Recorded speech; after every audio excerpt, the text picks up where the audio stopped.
bonjour à tous et bienvenue à cette célébration ce dimanche 19 juillet. Nous en sommes déjà à notre 19e célébration virtuelle. Alors, à vivre l'Église différemment. Et puis, mais ça fait quand même un bon bout de temps qu'on ne s'est pas vus tous ensemble. On a eu l'occasion toutefois de se rencontrer sur les différentes plateformes virtuelles. Et puis, alors j'espère que vous allez bien, que vous passez un bel été. On poursuivra donc encore pour quelques semaines nos capsules le mercredi ainsi que nos célébrations du dimanche de cette manière, donc en ligne.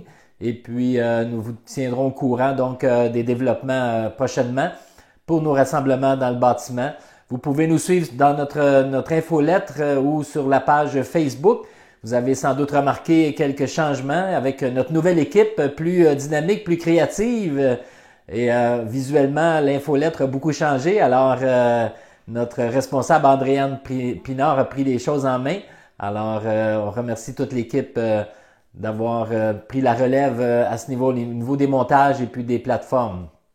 Aujourd'hui, on a une très très belle célébration devant nous et c'est une grande joie pour moi de vous introduire Nathalie Niamoya, que nous avons déjà entendu lors des capsules pour la scène à 2 occasions. On a entendu Nathalie.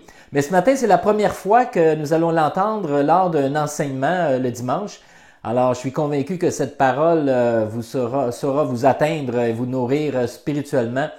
Et comme Jésus le dit si bien dans Matthieu chapitre 4, l'homme ne vivra pas seulement de pain, mais de toute parole qui sort de la bouche de Dieu. Alors, cette parole certainement sera nous nourrir tous et chacun.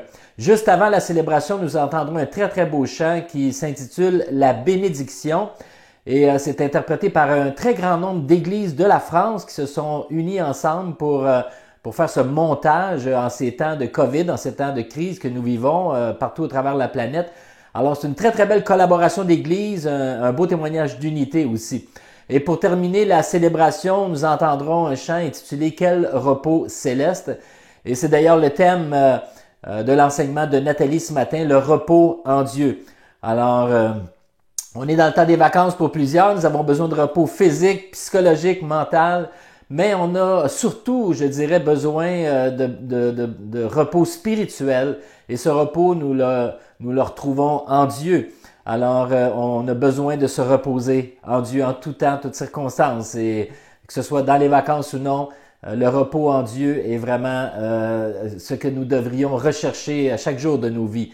Alors j'aimerais terminer par cette parole de bénédiction que nous entendrons dans le premier chant, celui qui suivra, et que nous retrouvons aussi dans le livre des Nombres au chapitre 6 qui dit ceci, « Que l'Éternel te bénisse et te garde, que l'Éternel fasse briller sa face sur toi et t'accorde sa grâce. Que l'Éternel tourne sa face vers toi et qu'il te donne la paix. » Quelle belle parole de bénédiction, n'est-ce pas, dans Nombre 6 qui s'applique encore aujourd'hui pour chacun de nous. Alors, c'est ma prière et je vous souhaite une très très belle célébration à tous et à chacun. Et puis, donc, bonne écoute de ce chant et pour tout le reste aussi de la célébration, nous ouvrons nos cœurs à Dieu et à l'œuvre qu'il veut accomplir en chacun de nous. Amen. Dieu te bénit et te garde. Il rayonne sur toi, il t'accorde sa grâce. Ton Dieu seul tourne vers toi, Te donne la paix.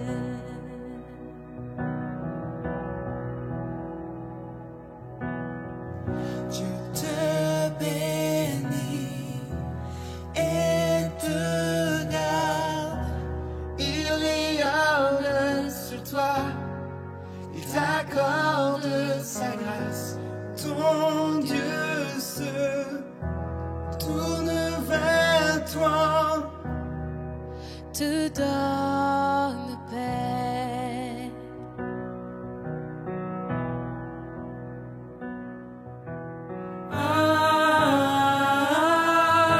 Amen, Amen, Amen. Amen.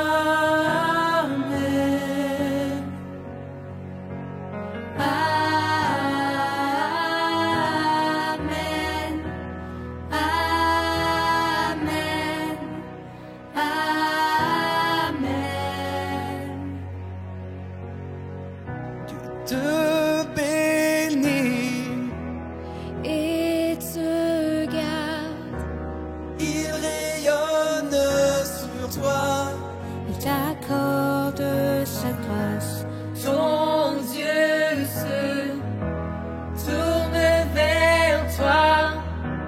te donne la paix.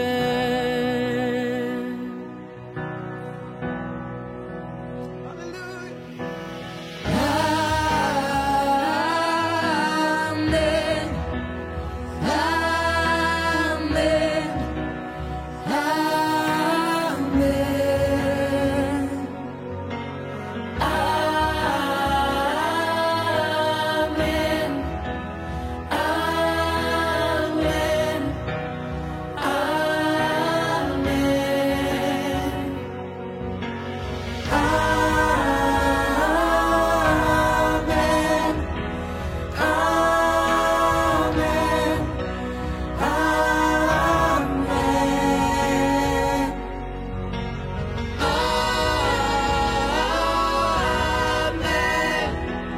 Amen. Amen.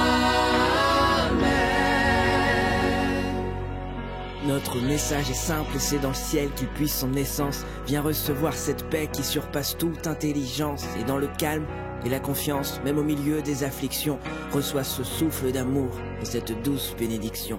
Que sa faveur reste sur toi pour plus de 1000 générations, sur ta famille et tes enfants et les enfants de leurs enfants. Que sa faveur reste sur toi pour plus de 1000 générations, sur ta famille et tes enfants et les enfants de leurs enfants. Que sa faveur reste sur toi pour plus de 1000 générations, sur ta famille et tes enfants et les enfants de leurs enfants. Que sa faveur reste sur toi pour plus de 1000 générations, sur ta famille et tes enfants et les enfants de leurs enfants. Que sa présence t'environne, là avec toi, à tes côtés. Qu'elle t'inonde et t'entoure. Il est pour toi, il est pour toi. Dès le matin jusqu'au coucher, à chaque pas, veillant sur toi. Dans les larmes et dans la joie, il est pour toi, il est pour toi, il est pour toi, il est pour toi, Il est pour toi, il est pour toi, il est pour toi, il est pour toi.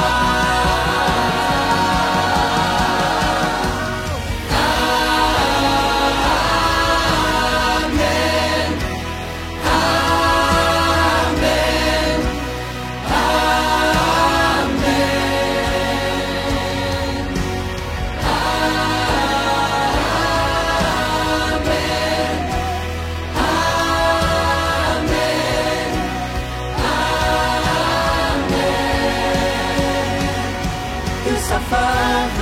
Reste sur toi pour plus de 1000 générations, sur ta famille et tes enfants et les enfants de leurs enfants.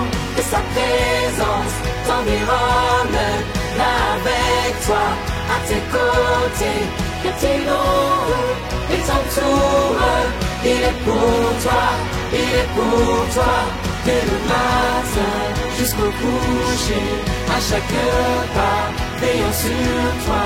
Dans les larmes et dans la joie, il est pour toi, il est pour toi, il est pour toi, il est pour toi, il est pour toi, il est pour toi, il est pour toi, il est pour toi.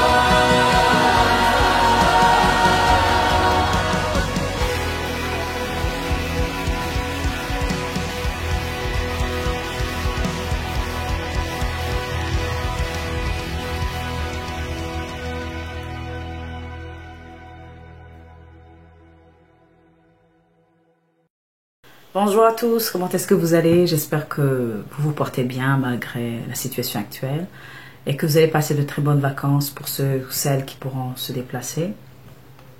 En tout cas, vous me manquez beaucoup, l'église me manque beaucoup. Je vous salue, je vous envoie un gros câlin virtuel. Aujourd'hui, j'aimerais partager la parole de Dieu avec vous. Le titre serait mon repos se trouve en Dieu. Parce que nous avons besoin de ce repos, en particulier dans ces moments très difficiles, dans le confinement que le monde a dû subir pendant plusieurs mois. Nous avons besoin de repos. Mais curieusement, le monde avait été mis sur pause. Et quand on regarde la définition du mot reposer, ça veut dire dans le dictionnaire de Larousse, absence de mouvement, immobilité, ou le fait pour quelqu'un de se reposer, de cesser son activité. Le monde a été obligé de cesser son activité. Et ça a été un temps de repos. On a même vu dans certaines villes la nature reprendre ses droits. Les arbres ou les herbes pousser, les animaux revenir. C'était quelque chose de beau. Et on a vu que l'hyperactivité humaine a quand même des effets néfastes en général sur le monde. Il n'est pas seulement sur le monde, mais aussi sur nous. Si on arrive à détruire le monde, soyez-en sûrs, on se détruit soi-même. Mais Dieu veut qu'on se repose, qu'on soit reposé dans notre cœur. Et quand on écoute un peu les nouvelles, on se retrouve, on entend que même si le monde a été mis sur pause, les gens n'étaient pas mis sur pause. Être confiné à la maison, ça a été pour beaucoup être dans une prison. Mais même s'il y a eu cessation d'activité extérieure, l'activité au niveau des émotions, elle, a plutôt décuplé. Et c'est pour ça que Dieu nous a envoyé sa parole, surtout dans les moments aussi difficiles que cela, apprendre à savoir que c'est dans Dieu, c'est dans le Seigneur qu'on a un vrai repos.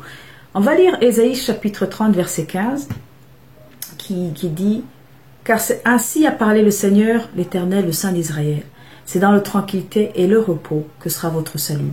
C'est dans le calme et la confiance que sera votre force, mais vous ne l'avez pas voulu. » Ici, on remarque que le prophète Ésaïe insiste de la part de Dieu qu'il faut le vouloir.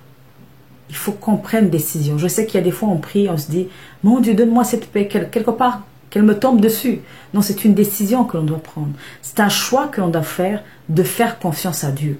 Dieu n'exigera jamais de notre part, il ne nous forcera jamais de croire. Mais il a toujours mis devant nous toutes les options, et surtout l'option de lui faire confiance. Alors, ce qui est curieux quand on est en train de lire ce verset, c'est qu'on dit que c'est dans la tranquillité et le repos que sera votre salut. Lorsqu'on est en danger, le salut ne vient pas, naturellement parlant, je veux dire, parce qu'on a croisé les bras. Non, il faut trouver des solutions, il faut cogiter, il faut penser, il faut chercher, il faut trouver des alliés.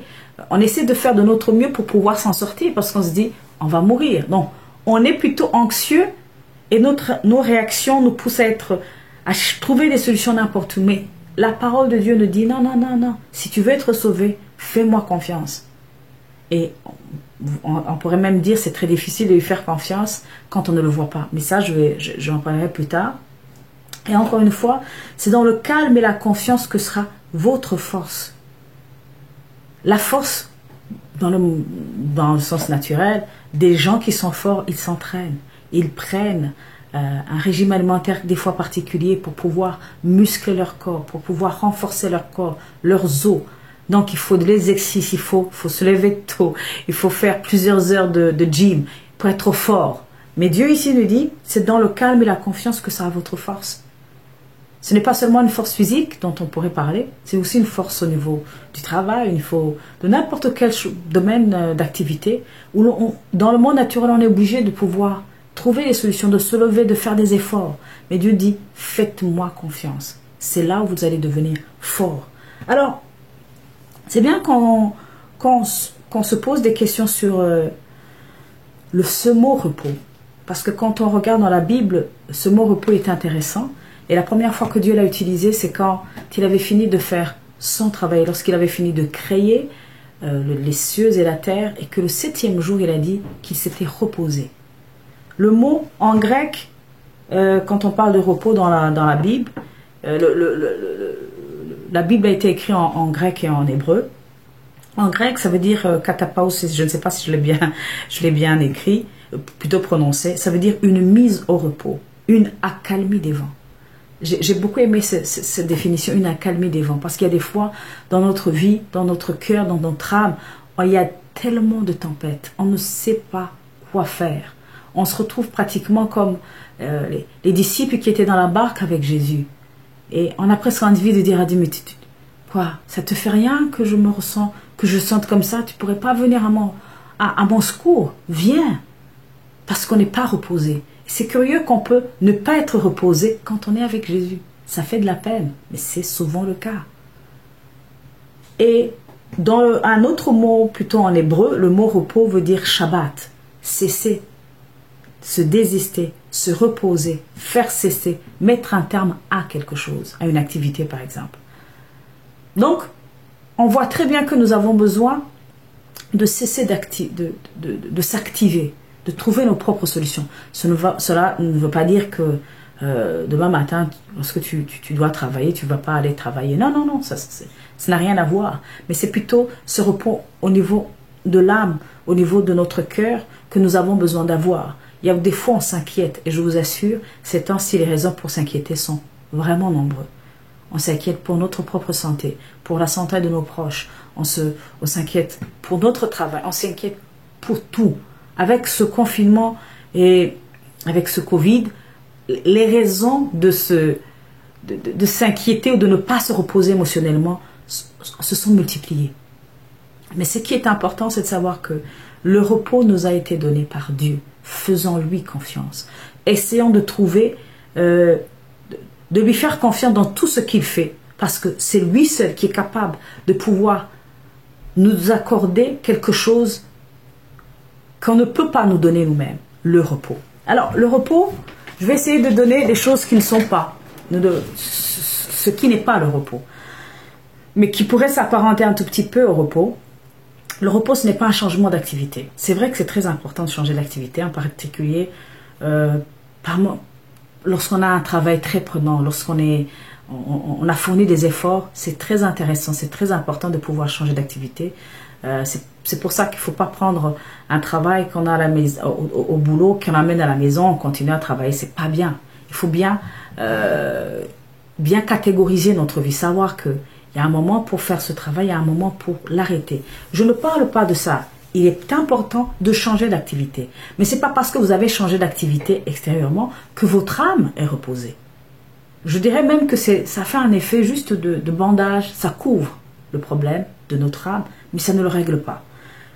Le repos, ce ne sont pas les vacances. Comme je viens de le dire, il est aussi très important de prendre des vacances. On ne peut pas passer des mois et des mois à travailler sans s'arrêter. C'est bien, c'est important de pouvoir un peu lâcher prise, de pouvoir aller ailleurs, de pouvoir aller changer, même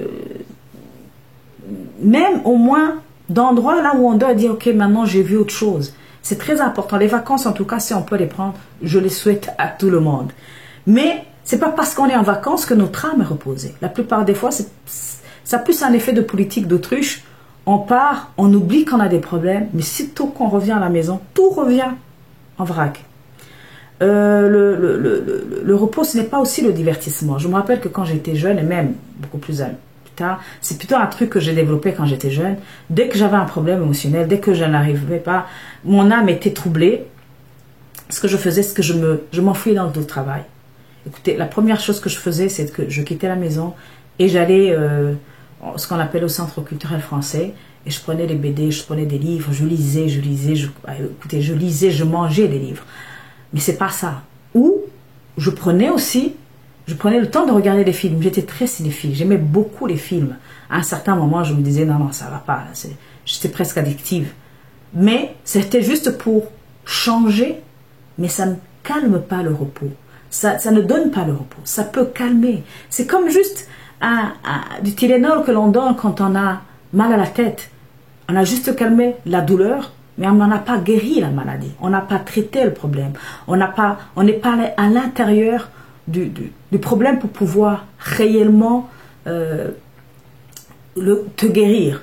Je dirais que tout ce que je viens d'énumérer, le changement d'activité, les vacances, le divertissement, c'est juste un tampon. Ça calme, ça a un effet Tylenol. Je dirais que c'est plutôt un effet anti-inflammatoire, mais ça ne guérit pas le problème à l'intérieur. Le repos, ce n'est pas aussi la retraite. Il y a beaucoup de gens qui disent, oh écoute, je vais me reposer quand je serai à la retraite. Il y a beaucoup de gens qui travaillent très fort, qui se disent, j'aimerais gagner de l'argent, j'aimerais m'organiser, et je sais qu'à la retraite, je vais me reposer, parce que je sais que la vie que je suis en train de mener, est folle, elle est dure. Mais je préfère payer le prix. C'est très bien travaillé, je vous assure, c'est très bien travaillé. De se projeter, d'avoir des projets. Mais c'est pas parce qu'on ira à la retraite qu'on sera reposé. Je sais qu'il y a beaucoup de gens qui ont eu des problèmes qui ont été déprimés parce qu'ils n'ont pas trouvé un certain équilibre entre le travail et le moment de la retraite. Donc se retrouver un bon jour le lendemain matin, tu n'as aucune activité. Les premiers mois, c'est bon, c'est super. On se dit, ouais, c'est bon, on n'était pas obligé de se lever. Mais après 6 mois, 1 année, écoute, ça commence à être long. Et l'homme n'a pas été créé que pour être inactif, non, mais le repos est nécessaire. Il y a beaucoup de gens qui pensent aussi que le repos est lié à la mort. Oh, on se reposera quand on sera mort. Non, c'est pas ça. Il y a même des gens qui ont peur de se reposer. Il y a des gens qui ont peur de limiter l'activité parce qu'ils disent, si je m'arrête, je vais mourir. Même parce qu'ils ont peur de faire face à certaines réalités. Ils disent, non, si je m'arrête de bosser, si je m'arrête de travailler, je vais mourir. Non, ce n'est pas ça. C'est très important de savoir que le repos est d'abord intérieur, avant qu'il ne se manifeste à l'extérieur. Je ne sais pas si vous avez remarqué, il y a des gens, quand on s'assied à côté d'eux, ils sont tellement calmes, tellement reposés que ça fait du bien. Ils n'ont rien dit, ils n'ont rien fait, mais le fait qu'ils ont un tempérament calme, leur âme est calme, leur âme est tellement reposant que le fait de discuter avec eux, ça te repose. Ça me montre que c'est plutôt l'intérieur qui doit être reposé. Et je sais que c'est un défi aussi pour moi. Si j'ai choisi ce sujet de repos, c'est que je sais que mon âme a besoin de se reposer. Je sais que mon âme n'a pas besoin de baser toute sa confiance à ce que je dois faire, mais à ce que Dieu a fait et va faire pour moi. On pourrait aussi dire que le repos ne se retrouve pas dans certains endroits, comme dans une relation épanouissante, exception faite à Dieu. Il arrive des fois que l'on sente le besoin, comment dire, lorsqu'on est en relation, il y a des gens vraiment, comme je vous le disais, qui sont reposants. Et quand on a des fardeaux, on a tendance à dormir pratiquement sur eux. Et les premiers jours, ça fait du bien. Mais ce qu'on ne sait pas, souvent on ne se rend pas compte que la personne finit par de plus en plus être fatiguée. Parce qu'il commence à tenir tes fardeaux. C'est difficile, c'est fatigant. Aucun homme n'a été créé pour tenir les fardeaux des autres. Que l'on prie pour les fardeaux des autres, c'est ce que la Bible nous demande, c'est vrai. Mais la seule personne qui est capable de pouvoir réellement prendre nos fardeaux, c'est Dieu. C'est lui seul, c'est Jésus. On n'en a aucune capacité. J'aimerais qu'on partage une parole qui est dans Matthieu chapitre 11, à partir du verset 28 jusqu'au verset 30. Matthieu 11, chapitre 28, du verset 30. 11, 28 à 30. Venez à moi, vous tous qui êtes fatigués et chargés, je vous donnerai du repos. Prenez mon joug sur vous et recevez mes instructions, car je suis doux et humble de cœur, et vous trouverez du repos pour vos âmes, car mon joug est aisé et mon fardeau est léger. La seule personne à qui nous devrons donner nos fardeaux, c'est Jésus. Je vous assure, c'est très bien de trouver une personne qui est reposante, mais on ne peut pas tout le temps se reposer sur lui. Et c'est pour ça que des fois les amitiés commencent positivement, mais à la longue ça commence à se détruire. Il se dit, non mais au début il était gentil, non mais cette personne elle était super, maintenant elle ne m'écoute plus. Non, c'est tout simplement tes fardeaux sont trop lourds.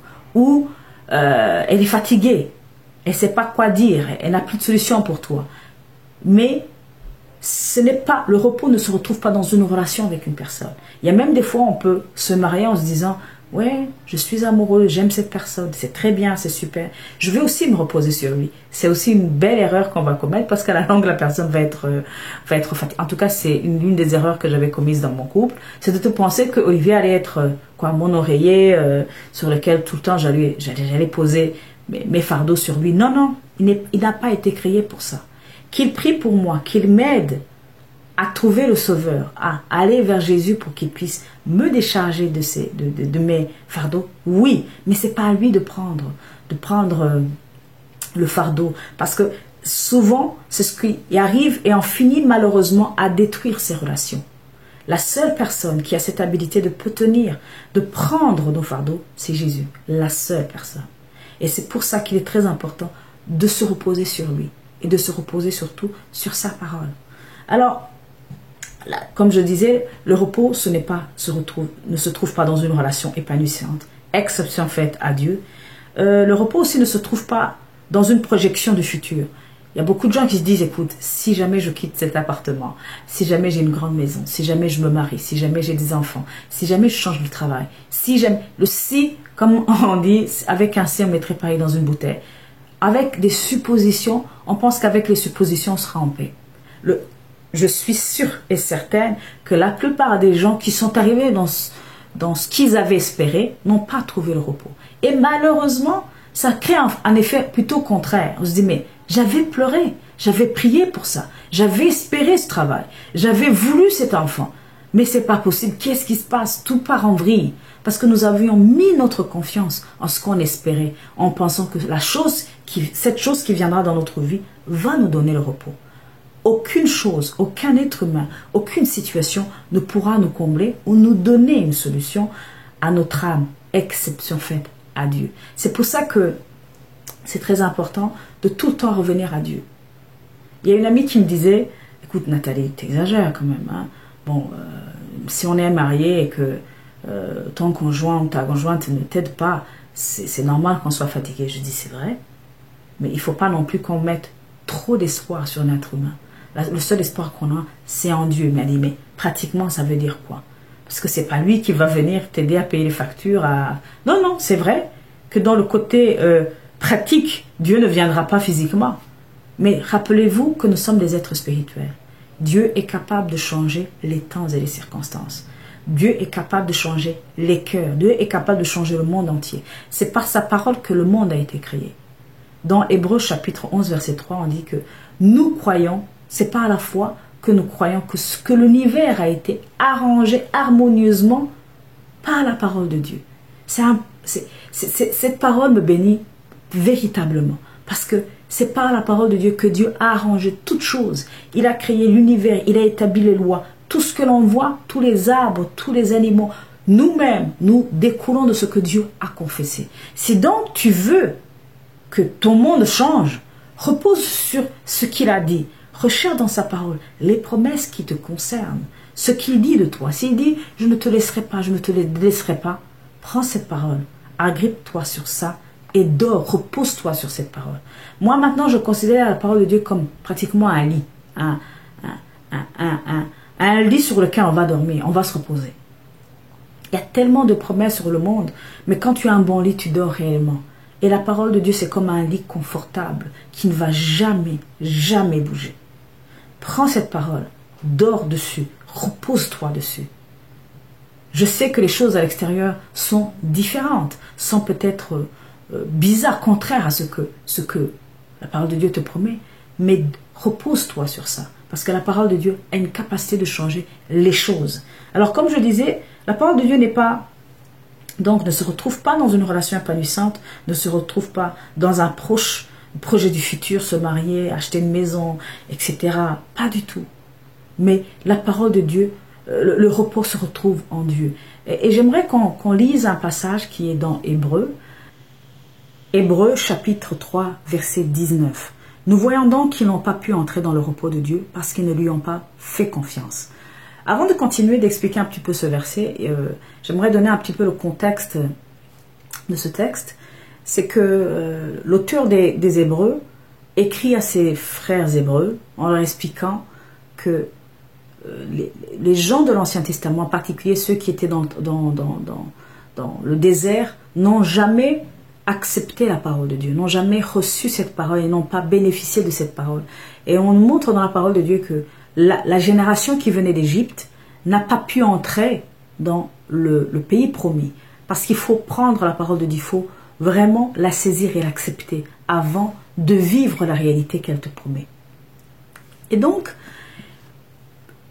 beaucoup pensent que c'est Paul. Donc Paul dit dans Hébreux chapitre 3, verset 19, « Nous voyons donc qu'ils n'ont pas pu entrer dans le repos de Dieu parce qu'ils ne lui ont pas fait confiance. » Il est très important de faire confiance à Dieu. Ce n'est pas parce que les choses sont correctes ou correspondent à la réalité que l'on souhaite ou à la réalité de ce qu'on attend que Dieu est avec nous. Dieu est avec nous même si les choses ne correspondent pas à ce que nous voulions, à ce que nous pensions, à ce que nous attendions. Dieu reste le même. Et c'est pour ça qu'il est très important de saisir la parole de Dieu et de la garder. C'est ce qui s'est passé dans le jardin d'Éden avec Adam et Ève, ils ont reçu une parole qui leur disait qu'ils avaient été créés à l'image de Dieu, qu'il ne fallait pas manger l'arbre de la connaissance du bien et du mal. Et le diable est venu remettre en doute, toujours. Et les problèmes viendront vous remettre en doute tout ce que Dieu vous a promis. Tout ce que Dieu vous a dit. Parce que sa parole, elle est fidèle, elle est réelle, elle est puissante. Elle est remplie de promesses. S'il t'a dit je ne t'abandonnerai pas, c'est qu'il ne va jamais t'abandonner. Et surtout s'il te dit qu'il ne va jamais t'abandonner, c'est qu'il sait qu'il y a des circonstances qui vont te dire le contraire. Sa parole est réelle, elle vient comme une épée, on le verra dans Hébreux chapitre 4 verset 12. Sa parole c'est comme une épée mais qui va se battre pour nous. En quelque sorte, c'est comme si c'était un bouclier ou une épée qui va se battre et nous on se repose en attendant. On se repose qu'elle fasse son travail. Mais on ne peut pas faire les deux, on ne peut pas travailler de notre propre force et la puissance travailler en même temps. Non, non. Dieu attend toujours qu'on lui fasse totalement confiance. Car la parole de Dieu dit, je ne partagerai jamais ma gloire avec quelqu'un, avec un être humain. Donc, il faut qu'on sache que ce repos s'obtient par la foi. Elle s'obtient par la foi. Nous avons lu dans Ésaïe chapitre 30, verset 15, que Dieu nous propose le repos, le calme et la tranquillité. Mais en dessus, il dit, mais ils ne l'ont point voulu. Ça veut dire qu'il faut le vouloir, et le vouloir, il faut le croire, il faut l'accepter. Quand donc je disais que Adam et Ève ont été attaqués dans le jardin d'Éden, le diable a remis en doute ce que Dieu avait prononcé sur eux, ce que Dieu avait dit de bien. Mais ils ont préféré manger l'arbre de la connaissance du bien et du mal. Et c'est le piège dans lequel on se retrouve actuellement. On mange toujours ce fruit. C'est pas une pomme, c'est pas n'importe quel autre péché. C'est prendre plaisir à trouver des solutions personnellement, à penser qu'on est capable, qu'on est capable de voir ce qui est bien et ce qui est mal. Et je voudrais juste vous dire que le bien et le mal, c'est très, très relatif quand on va dans d'autres civilisations, d'autres cultures. Ce qui est bien au Canada n'est pas bien ailleurs. Ce qui est bien dans certaines régions n'est pas bien ailleurs. Il y a même certaines habitudes ou certaines traditions qui pourraient faire fuir beaucoup de gens. Mais ces gens ont eu l'habitude de vivre dans cette situation. Ils ne trouvent aucun problème à cela.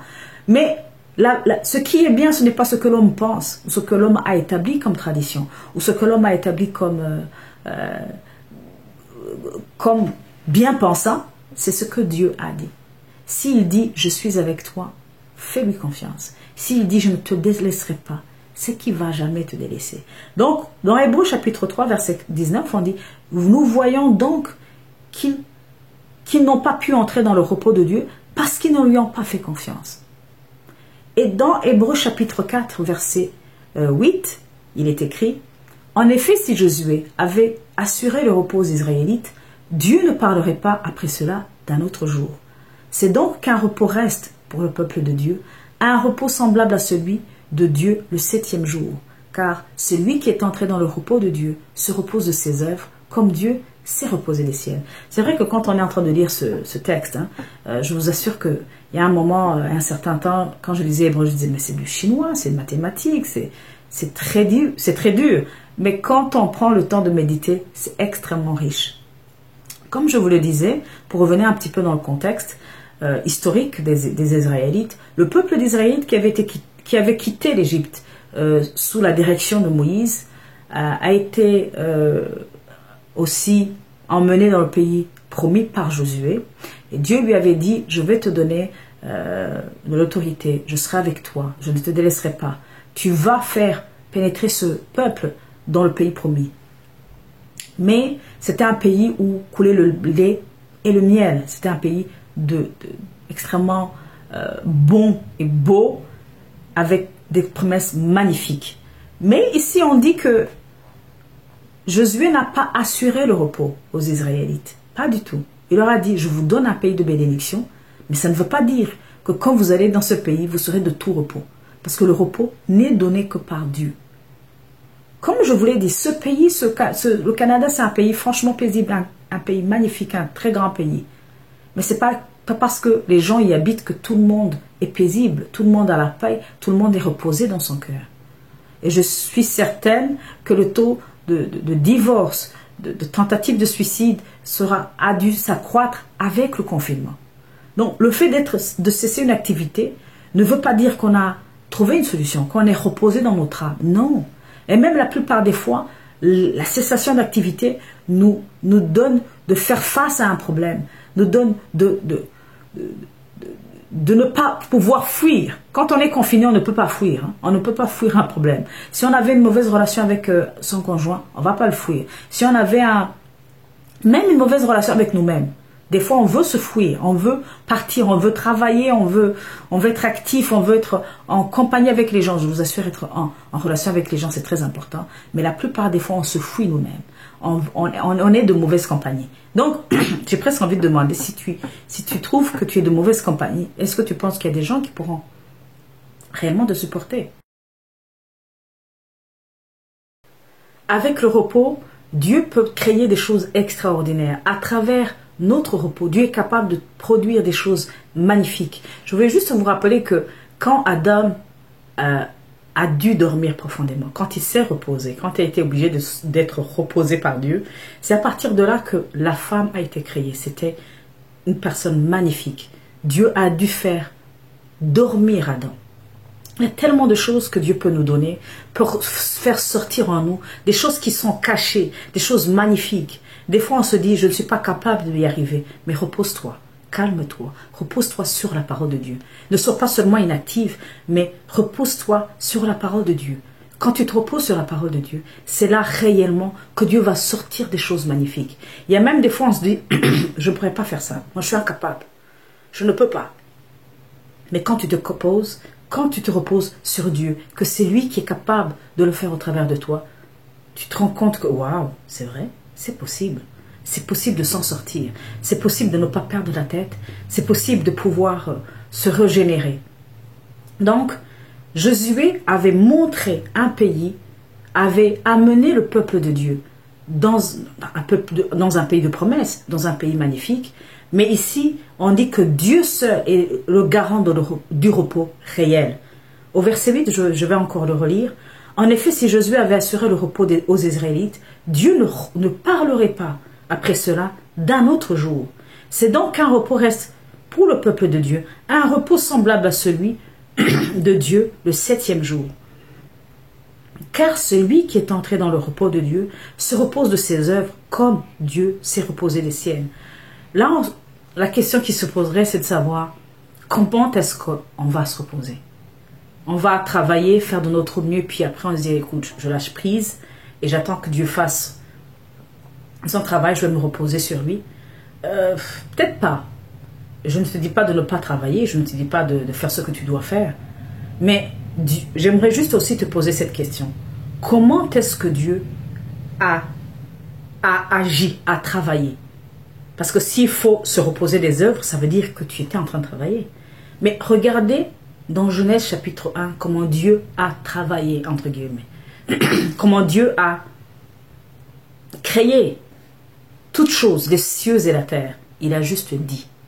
Chaque fois il dit, il est écrit, et la lumière, et Dieu, et l'Éternel dit que la lumière soit, et la lumière fut. Que les plantes soient créées. Il a juste dit une chose. Il a juste sorti la parole.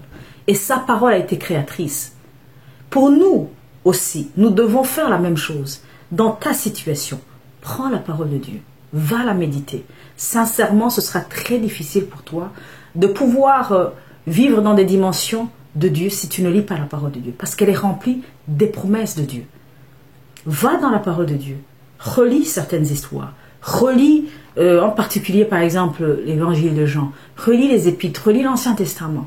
Va puiser tout ce qui est promesse sur toi. Ce n'est pas à toi de travailler. Ce n'est pas à toi de trouver des solutions. Mais c'est à cette parole qui a fait que tu existas. Cette parole qui a créé tout ce qui t'entoure. Quand tu vas te reposer sur elle, c'est elle qui va amener à la manifestation tout ce dont tu as besoin. Et repose-toi sur elle, comme Dieu s'est reposé, lui aussi, sur sa parole. Au verset 11 et 12, ce sont vraiment deux versets que j'aime particulièrement. Il y a certaines versions qui disent « efforçons-nous » et ici je lirai « empressons-nous donc d'entrer dans ce repos, afin que personne ne tombe dans la désobéissance à l'exemple des Israélites. Eux, ils voulaient des choses pratiques, palpables, touchables. Ils n'ont pas cru, ils n'ont pas reçu d'abord cette parole de Dieu pour pouvoir la vivre. Car la parole de Dieu est vivante et efficace, et elle est plus tranchante que toute épée à double tranchant, et pénétrant jusqu'au plus profond de l'être, jusqu'à atteindre âme et esprit, jointure et moelle. Elle juge les dispositions et les pensées du cœur. L'auteur nous demande de nous efforcer, d'essayer de combattre pour dormir. C'est quand même un peu curieux. Quand on te présente un lit, tu n'as qu'à dormir. Tu dors directement. Ce n'est même pas nécessaire de faire... tu sais que quand tu es fatigué, tu dors. Mais là, il nous dit que c'est une bataille de pouvoir se reposer. C'est vrai. Ce ne sera pas évident. Chaque fois que tu te trouves dans une situation assez difficile, tu auras tendance à vouloir pleurer, à lâcher prise, à analyser le monde extérieur, à te plaindre, à pleurer. Mais Dieu te dit, repose-toi, bats-toi pour entrer dans ce repos. Pourquoi? Parce que toute ta vie, tu as toujours été hyperactif. Mais bats-toi pour entrer dans ce repos. Repose-toi pour ne pas tomber dans le même désobéissance. Ça veut dire, lorsque tu n'es pas reposé, quelque part tu es désobéissant, tu es pratiquement rebelle. Si tu ne te reposes pas sur la parole de Dieu, ça équivaut à la désobéissance pour Dieu. Et lorsque cette désobéissance est là, la puissance de Dieu ne peut pas se manifester dans ta vie. Car la parole de Dieu est vivante et efficace. Je vous assure, on pense souvent que quand on confesse la parole, lorsqu'on lit la parole de Dieu, c'est une chose, c'est comme si on livrait un livre de Karl Marx. Non. Elle est capable de changer nos humeurs. J'ai remarqué sincèrement dans ma vie personnelle, quand je prends le temps de méditer, quand je prends le temps de lire la parole de Dieu, de me délecter, même si au départ c'est pas tout le temps comme ça, plus je lis, plus j'y trouve une certaine passion. Et plus je lis, plus je vous assure, mes humeurs, ma façon d'agir, je change, parce que c'est comme un médicament. Personne n'a jamais demandé comment le Tylenol fonctionne, à moins que tu sois scientifique. Mais quand on te dit, prends cet antibiotique, prends ce Tylenol, prends cet anti-inflammatoire, lorsque tu le prends et que ça ait des effets, c'est ce que tu veux. Mais la parole de Dieu, c'est la même chose. Prends-la. Ne cogite pas, ne pense pas, entre guillemets, à la pharmacologie de comment cette parole va agir. Non. Mais ce qui est sûr, elle va agir. Parce que la parole de Dieu nous dit, elle est vivante et efficace. C'est une parole vivante, ce n'est pas une parole morte. Moi, si je vous parle de la part de Nathalie simplement, je ne vais rien changer. Mais Dieu dit que sa propre parole, elle est vivante et efficace. Et elle va entrer dans les tréfonds de notre être, jusqu'à atteindre âme et esprit, jointure et moelle. C'est pas cette parole que Jésus a utilisée en guérissant les malades. Il confessait, parce qu'il était parole, il confessait sur les gens. Il disait des choses sur les gens. Et les démons étaient chassés. Et les malades étaient guéris. Et nous avons besoin de cette parole dans notre vie. Prenons-la, mangeons-la, saisissons-la. Parce que la parole de Dieu, c'est réellement notre repos. C'est notre lit sur lequel on doit se reposer. Si tu ne veux pas, tu n'as pas confiance à ton lit. Si tu penses ne pas avoir de lit, même si on te le présente, tu vas faire une nuit blanche. Et là, le matin, tu n'auras pas une belle tête. Tu auras vraiment une sale tête. Mais si tu prends le choix de dire, je fais confiance à la personne qui me montre ce lit, à la personne qui a créé ce lit, et que tu dors, le lendemain matin, tu ressens les effets, les bienfaits physiques. C'est la même chose avec la parole de Dieu. Et j'aimerais vous dire une chose. On se repose la nuit. On ne se repose pas le jour. Souvent, on se repose la nuit. Et quand il y a des ténèbres qui viennent dans vos vies, quand vous ne trouvez pas des solutions, quand vous ne savez pas quoi faire, c'est le moment de se reposer. C'est le moment d'aller dormir. C'est le moment de dire, Seigneur, j'ai fait ma part. Moi, ce que je crois, je l'ai fait. Mais je vais me reposer sur ta parole. Je vais méditer ta parole. Je vais me reposer. Je vais dormir sur ta parole. Parce que je sais que tu es fidèle. Tu es un Dieu fidèle qui ne change jamais. Qui ne va jamais changer. Rappelons-nous que nous sommes ses enfants. Si tu as un enfant et qui est encore jeune et que tu lui dis, fais-moi confiance, c'est très très bien, c'était même très beau quand tu vois que ton enfant te fait confiance. Rappelons-nous que nous sommes les enfants de Dieu. Si Dieu nous demande, va te coucher, c'est maintenant mon affaire par le tien, il faut vraiment le croire. J'aimerais terminer un petit peu par un témoignage. Je me rappelle que les premières années de vie commune avec Olivier, on était assez fauchés quand même. J'étais étudiante en médecine, je n'avais pas encore travaillé. Et quand je suis tombée enceinte, on ne voulait pas demander d'aide comme tel. On se disait, Seigneur, si tu nous as mis ensemble, c'est que tu vas pourvoir à nos besoins. Et pendant un certain moment, Dieu a toujours fait, tout fait. Et je tombe enceinte, ma fille commence à grandir dans mon ventre. Je me rappelle qu'à l'échographie de 37 semaines, 4 jours, je vais voir mon gynéco, elle me dit, écoute madame, tout va très bien, ta fille va très bien. Bah écoute, tu sais que le bébé peut venir n'importe quand. Heureusement que je ne lui avais pas dit que j'étais étudiante en médecine. J'ai dit, oui, merci docteur. Je suis rentrée. Et je vous assure qu'à ce moment-là, je n'avais même pas une chaussette. Rien, pas de berceau, rien, pas de biberon, rien, nada, rien. Et quand j'arrivais à la maison, je me dis, mais Seigneur, qu'est-ce qui va se passer? Je ne dis pas que j'avais des sursauts de peur, des sursauts de pensée qui me disaient, mais là, tu es folle, c'est clair, vous êtes fou, toi et Olivier. Vous n'avez pas demandé d'aide, qu'est-ce qui va se passer maintenant? Qu'est-ce qui va se passer? Mais je me rappelle qu'à une semaine de l'accouchement, une personne nous a bénis et on a tout acheté en moins d'une semaine. Une semaine. De telle manière que j'avais fait une commande, une personne qui était en Chine d'ailleurs, elle m'a amené tellement d'habits que je pense que bébé Clara, j'ai dû acheter des habits après 2 ans. À 2 ans. À 2 ans. Tellement j'avais acheté beaucoup de choses. Ce qui est important, c'est de savoir que même si tu ne sais pas le lendemain ce qui va se passer, c'est que Dieu est avec toi. Ne te demande pas de savoir comment Dieu va agir. Il agit dans des chemins, des voies que tu ne peux même pas imaginer. Je me rappelle une autre fois, on était aussi fauchés, mais là, on avait des enfants. Et sur le compte, je pense qu'on ne devait pas avoir 5 $. On va voir des amis, on se dit, écoute, dans notre culture, on ne peut pas aller voir quelqu'un sans avoir un petit sac, du jus ou du coca ou une petite boisson symbolique. Mais on n'avait que 5 $. 5 $ sur le compte. Et on se dit, écoute, demain adviendra ce qui adviendra. Nous sommes les enfants de Dieu. Nous sommes ses filles et ses fils. On ne mourra pas, ce qui est sûr. On part, on achète ce coca. Il ne reste que pratiquement plus rien. Et quand on est arrivé dans cette famille, la mère de famille est partie, elle est sortie. Elle est revenue quelque temps après. Elle a dit à Olivier, prête-moi un petit peu les clés, j'en ai besoin. Des clés de voiture. Elle a déposé des choses dans la voiture. On n'était pas conscients. On est resté là. On a vraiment passé une belle soirée. Quand on est rentré, elle nous a dit, écoute, je voudrais juste vous dire que j'ai mis des choses, j'ai mis des provisions dans votre maison, dans votre voiture. C'était des provisions pour au moins 2 semaines. On n'avait que 5 $. On a accepté de lâcher prise, de se reposer sur Dieu, de savoir que peu importe ce qui peut arriver, il est au-delà de ce que nous aurons. Je vous assure, on ne s'attendait pas du tout que cette personne le fasse ainsi. Et ça s'est pas refait. Et j'aimerais pas forcément que ça se refasse, parce que ce serait mettre Dieu dans un cadre. Dieu ne peut pas être mis dans un cadre. Il est tellement puissant. Il a créé l'univers. Quand je regarde des émissions sur l'astronomie, l'astrophysique, je suis bouche bée. Je pleure, même si on ne parle pas un seul mot de Jésus, quand je regarde ce que Dieu a créé. Et c'est ce Dieu qui a pris le temps de venir te voir, de venir te chercher. C'est pour ça qu'il est important de se reposer sur lui. Il est assez puissant. Je serais presque envie de dire, c'est un grand garçon. Si tu te reposes sur lui, il saura quoi faire. Il saura comment te protéger. Mais repose-toi, calme-toi. Je sais que les moments sont difficiles. C'est vrai que, comme je vous l'ai dit, le repos, ce n'est pas les vacances. Mais lorsque tu es réellement reposé, tu vas bien profiter des vacances. Tu vas bien profiter de tes amis. Tu vas bien profiter de relations. Tu vas bien profiter de ta retraite. Tu profiteras mieux de tout ce que Dieu a créé, parce que là, tu auras l'âme tranquille.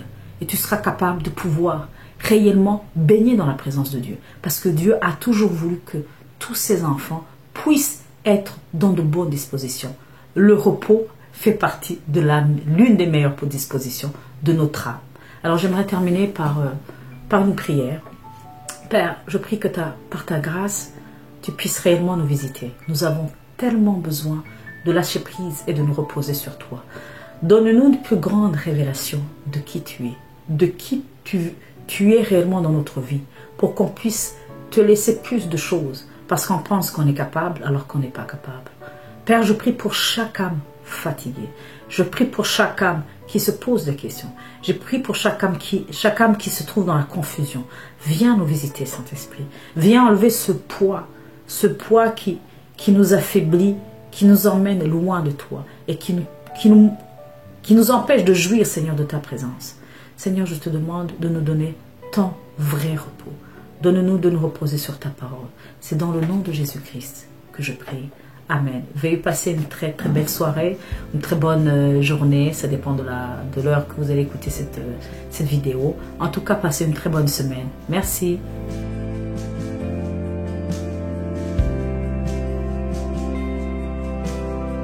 Il y a une grâce quand mon cœur traverse le feu. Une autre voix quand tout sombre autour de moi. Quand je pense à la différence entre qui j'étais et qui je deviens, je sais que je ne serai jamais seul. Il était avec moi dans le feu, là à mes côtés. Il était présent dans la tempête, apaisant les mers. Et s'il m'arrive un jour d'oublier pour moi, il y a la croix qui porte à le poids d'un sauveur mort à ma place, et il est avec moi dans le feu.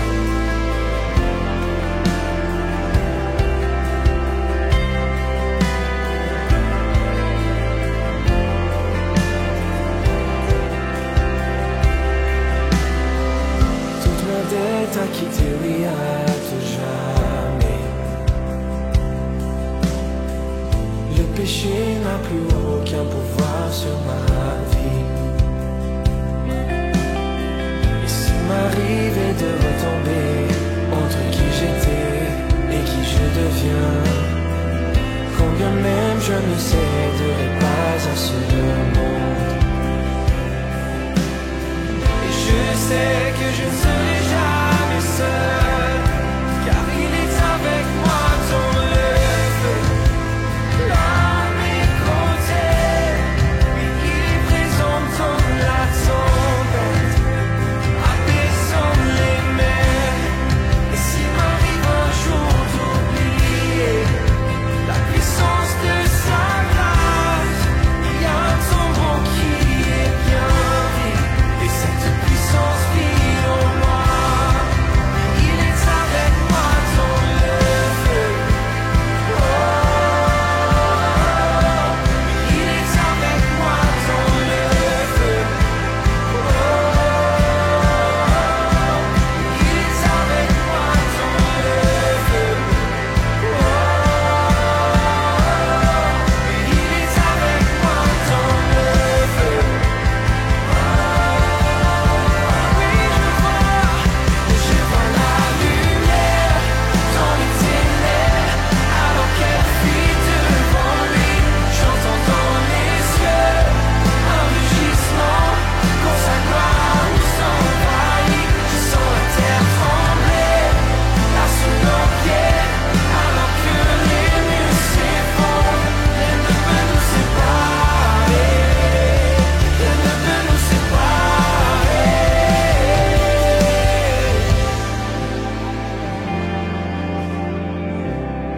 Non, rien ne peut nous séparer.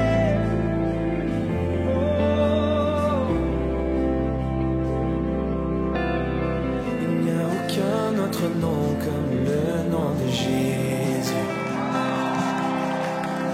Lui qui était, qui est, sera jamais. Donc peu importe ce qu'il